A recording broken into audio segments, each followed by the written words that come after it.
Well, we're not going to see anything public this evening, but it is a significant moment for the Prime Minister and indeed for the Prime Minister's lawyers. The way that this is being structured within Number 10 is that there is a bit of a Chinese wall between the Number 10 political operation and the personal response to this questionnaire.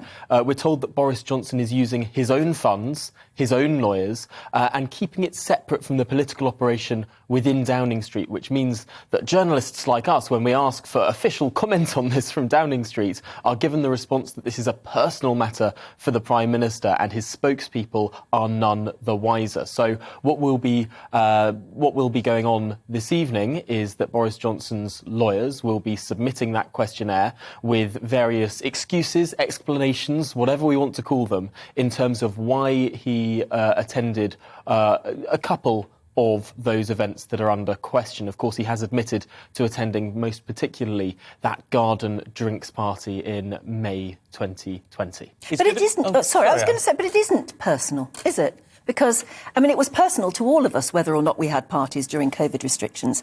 And no matter how much he says it's personal, it isn't. It's public knowledge. We need to know.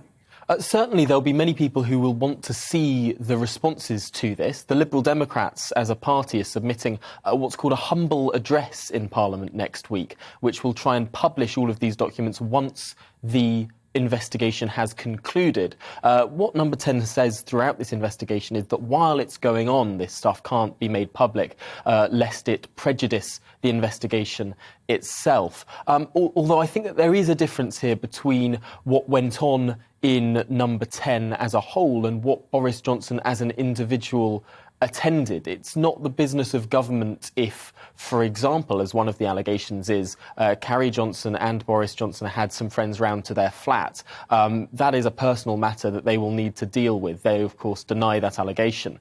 But it is going to be a tricky situation for all of those involved. We know that well over several dozen people will have been alleged to be at these different events and are responding to these questionnaires, the deadline for which is 10 p.m. tonight. Does it strike you as a little bit odd that we're talking about lawyers getting involved and all this, hoo-ha going on?